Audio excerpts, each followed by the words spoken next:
Bismillahirrahmanirrahim. Assalamualaikum warahmatullahi wabarakatuh. Kepada yang terhormat Bapak Muhammad Zudi Hamzah selaku pengampu mata kuliah Bahasa Indonesia.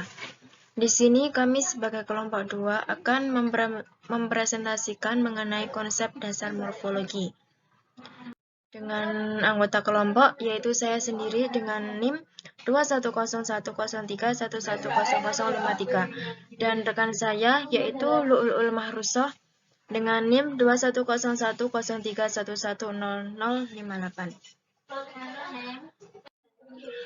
Untuk materi pertama akan saya sampaikan, yaitu mengenai ruang lingkup morfologi.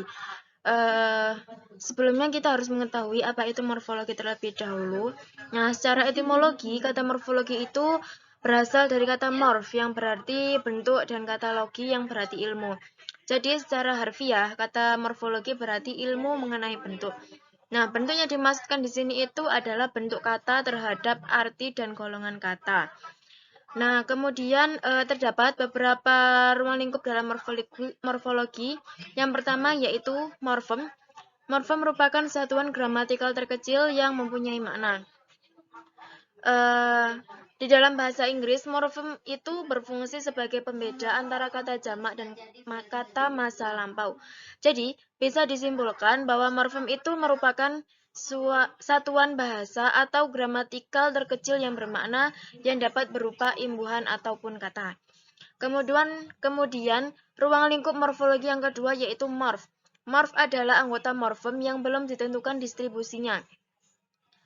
Misalnya, men adalah wujud konkret dari men yang bersifat abstrak. Misalnya, i pada kata kenai itu adalah morf. Dan morf adalah wujud konkret atau wujud fonemis dari morfem. Kemudian ruang lingkup morfologi yang ketiga, yaitu alomorf. Alomorf adalah anggota morfem yang telah ditentukan posisinya. Misalnya, kata imbuhan ber, be, dan bel adalah alomorf dari ber, seperti pada kata bernyanyi, bekerja, dan belajar. Kemudian yang selanjutnya yaitu mengenai macam-macam morfem. Nah, pada macam-macam morfem ini terdapat berbagai sudut pandang. Yaitu yang pertama, berdasarkan kebebasannya, morfem ini dibagi menjadi dua, yaitu morfem bebas dan morfem terikat. Nah, morfem bebas itu adalah morfem yang dapat berdiri sendiri. Nah, sehingga bisa kita lihat dari pengertiannya, kan kata itu berdiri sendiri, sehingga selanjutnya itu disebut dengan istilah kata. Misalnya, kursi ini dari kayu mahoni. Nah, kata kursi di sini merupakan morfem bebas yang terdiri dari satu morfem. Kemudian morfem terikat. Morfem terikat adalah morfem yang tidak bisa berdiri sendiri. Misalnya mendapatkan imbuhan me, di, a, dan lain-lain. Selanjutnya yaitu berdasarkan keutuhannya. Berdasarkan keutuhannya juga dibagi menjadi dua. Yang pertama yaitu morfem utuh. Morfem utuh itu merupakan morfem yang satu kesatuannya ditulis secara bersatu. Misalnya meja, kursi, kecil, laut, dan pulpen. Kemudian morfologi terbagi. Morfologi terbagi ini adalah morfem yang terdiri dari dua buah bagian yang terpisah. Contohnya ada pada kata kesatuan yang memiliki satu morfem utuh, yaitu satu. Dan satu morfem itu terbagi, yaitu ke atau an. Kemudian berdasarkan jenis fonemnya. Berdasarkan jenis fonemnya ini juga dibagi menjadi dua, yaitu yang pertama morfem segmental. Morfem segmental adalah morfem yang berwujud bunyi dan dibentuk oleh fonem-fonem segmental. Seperti morfem lihat, lah, sikat, dan ber. Kemudian sedangkan morfem suprasegmental itu adalah morfem yang dibentuk oleh unsur-unsur suprasegmental seperti tekanan, nada, durasi, dan sebagainya. Kemudian, macam-macam morfem yang berdasarkan kandungan makna leksikalnya juga dibagi menjadi dua, yaitu yang pertama, morfem bermakna leksikal. Nah, morfem bermakna leksikal ini adalah morfem yang memiliki makna pada dirinya sendiri, tanpa perlu berproses dengan morfem lain. Misalnya, kuda, pergi, lari, makan, dan merah. Nah, sedangkan untuk morfologi tidak bermakna leksikal itu adalah morfem yang tidak memiliki makna apapun pada dirinya sendiri. Kemudian berdasarkan pembentukan katanya juga dibagi menjadi dua, yaitu morfem dasar. Nah, morfem dasar ini disebut juga sebagai akar kata atau dasar kata. Kemudian morfologi afiks. Nah, kata ini merupakan kata imbuhan, sehingga kata yang telah mengalami proses pemberian imbuhan. Misalnya kata ambil mendapatkan imbuhan me yang akhirnya menjadi mengambil. Kemudian kata tulis yang diawali dengan imbuhan pe di awal kata dan diakhiri dengan kata an sebagai imbuhan terakhir menjadi penulisan. Kemudian yang selanjutnya berdasarkan keunikannya, yaitu dibagi menjadi dua, morfem biasa dan morfem unik. Nah, untuk morfem biasa ini berarti morfem yang bermakna yang tidak, meskipun itu tidak melekat pada satu kata tertentu, itu dia itu mempunyai makna. Kemudian morfologi morfem unik. Nah, morfem unik ini merupakan morfem yang hanya bermakna jika melekat pada satu kata tertentu. Misalnya pada kata mayur yang hanya akan bermakna jika diletakkan dengan kata sayur. Kemudian yang selanjutnya yaitu mengenai proses morfologi. Nah, pada proses morfologi ini terdapat 4 proses. Yang pertama yaitu proses pengimbuhan afiks atau afiksasi. Nah, adalah penggabungan akar atau pokok kata dengan afiks. Nah, kata yang digunakan ini dapat berupa kata benda, kata sifat, kata kerja, dan lain-lain. Dalam afiksasi ini sendiri terdiri beberapa macam, yaitu yang pertama prefiks. Prefiks ini adalah imbuhan yang secara struktural diletakkan pada awal sebuah kata dasar. Kemudian sufiks.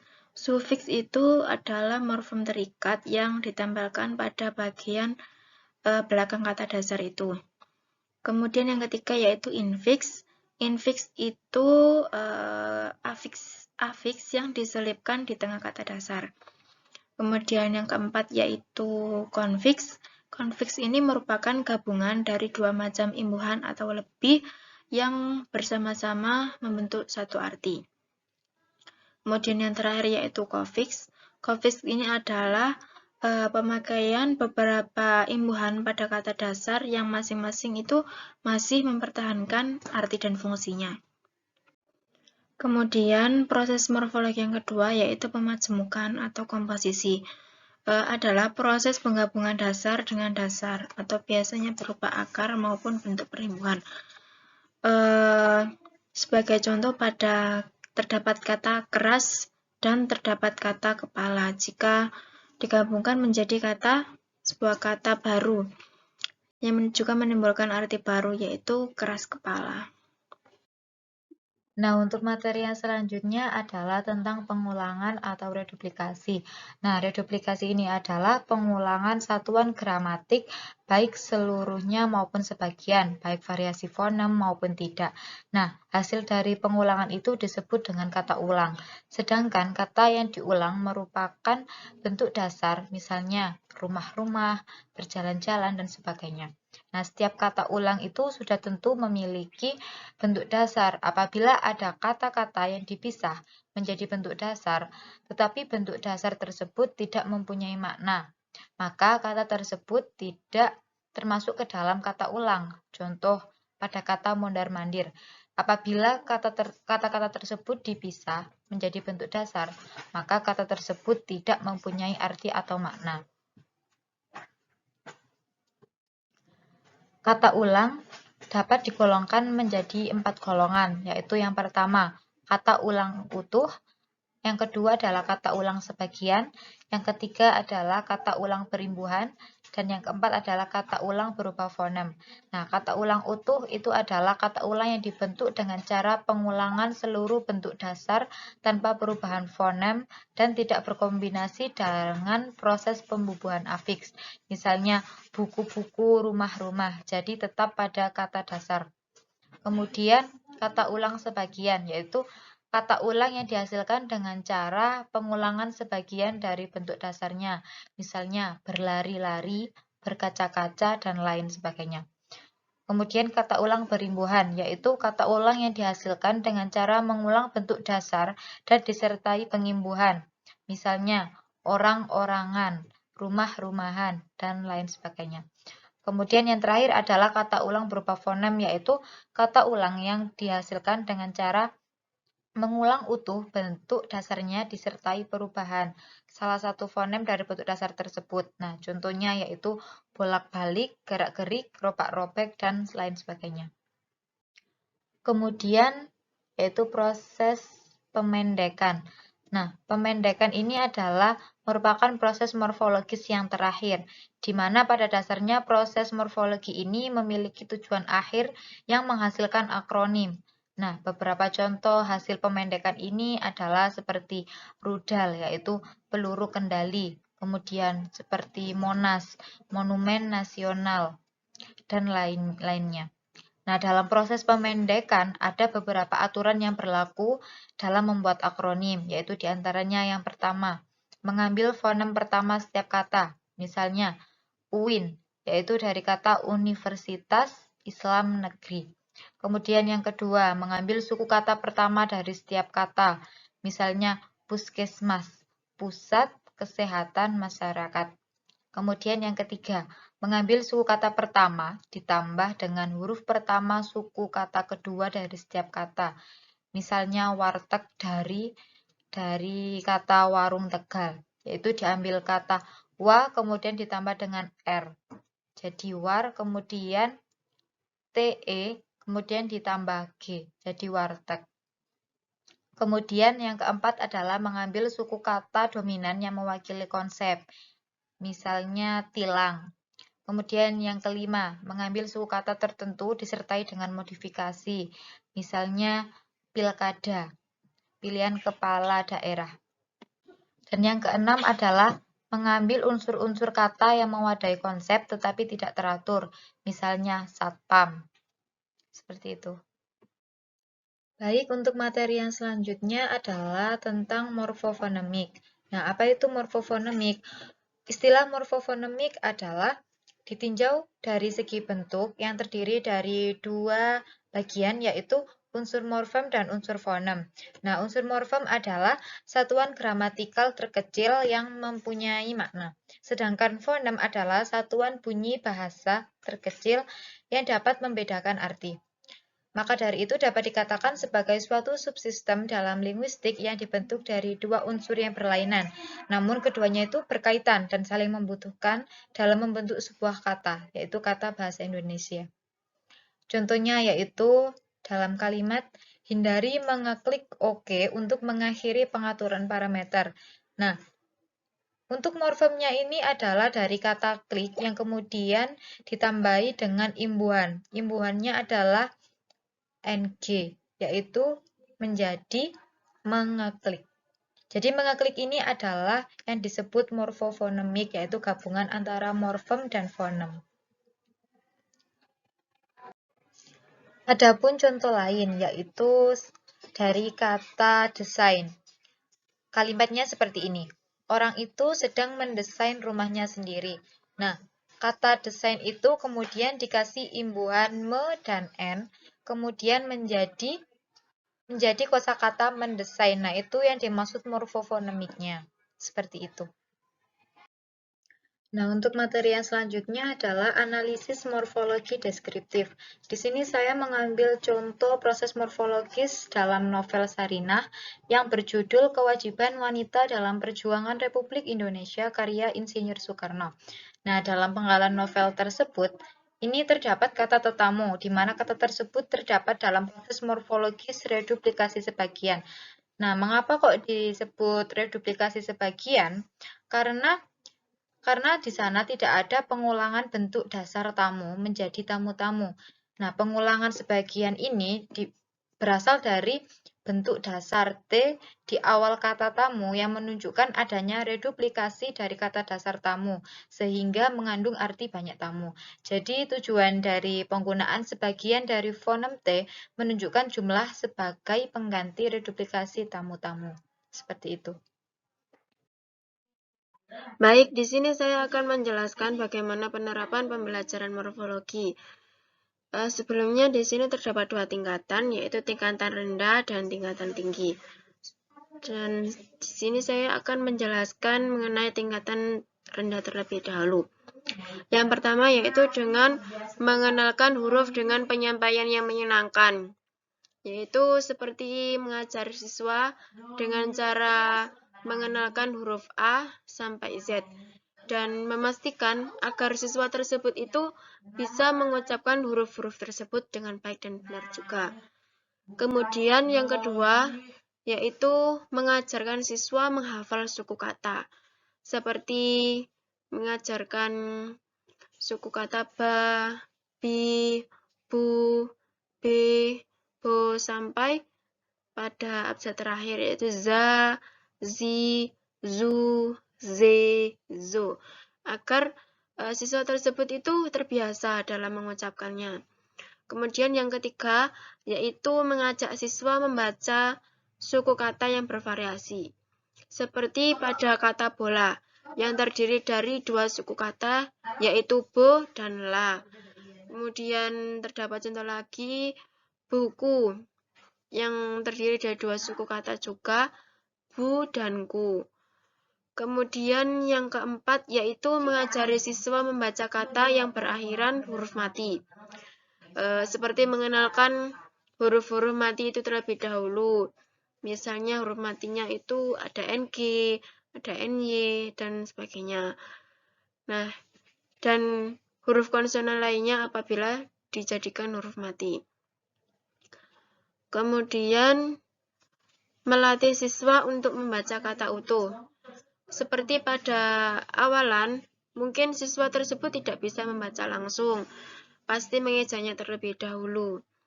Nah, hal seperti itu tidak apa-apa bagi siswa pada tingkatan rendah. Akan tetapi siswa juga harus dibiasakan membaca tanpa mengeja agar cepat terbiasa. Misalnya membaca contohnya pada transportasi atau mungkin pintu. Jadi siswa itu diajarkan dilatih untuk bisa membaca kalimat secara utuh, jadi tidak perlu mengejanya, tidak perlu mengeja seperti pintu, kemudian jika digabung menjadi pintu. Nah, seperti itu. Kemudian yang kedua yaitu penerapan pembelajaran morfologi pada tingkat tinggi. Yang pertama yaitu dengan menyusun kata dasar dengan imbuhan yang tepat. Nah, di sini itu siswa diberikan sebuah potongan kata dan imbuhannya secara terpisah. Kemudian siswa itu diminta agar menyusun kata tersebut dengan imbuhan yang tepat. Jadi misalnya terdapat kata beri dan imbuhan misalnya pada kata menyanyi atau kata berlari, kan siswa tersebut seharusnya sudah mengetahui, misalnya dari kata berlari itu tadi berasal dari kata lari yang mendapatkan imbuhan ber. kemudian disusun menjadi kata yang tepat, berlari. Kemudian menganalisis kata dasar yang mendapatkan imbuhan. Nah, siswa di sini itu diberikan sebuah kata dasar yang sudah diberikan imbuhan. Kemudian siswa itu juga diminta untuk menganalisis apakah kata dasar tersebut itu cocok atau tidak dengan imbuhan yang diberikan. Misalnya pergi. Misalnya terdapat kata dasar pergi. Kemudian sudah terdapat imbuhan ke pergi. Nah, kata imbuhan ke pergi kan tidak cocok ya. Berarti kata tersebut itu bukan sebuah kata yang tepat. Kemudian selanjutnya saya akan menganalisis sebuah artikel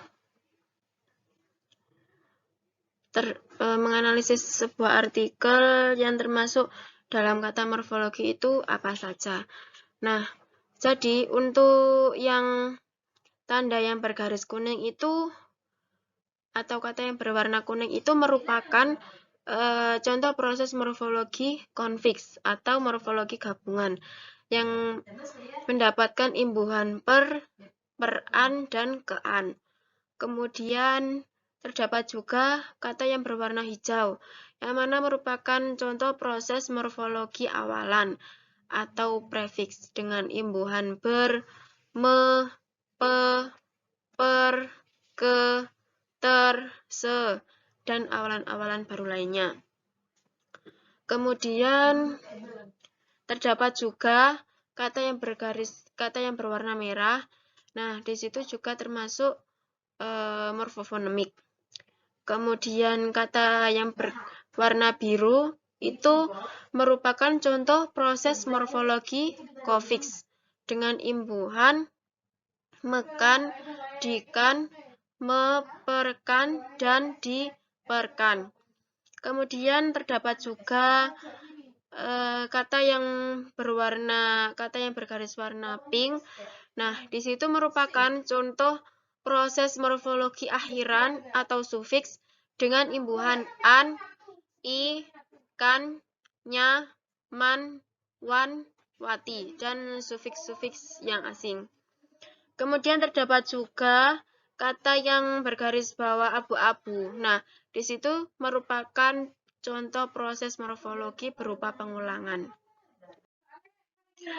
Baik, hanya ini yang bisa saya sampaikan dari kelompok kami. Kurang lebihnya saya mohon maaf jika terdapat salah kata. Sekian, terima kasih. Wassalamualaikum warahmatullahi wabarakatuh.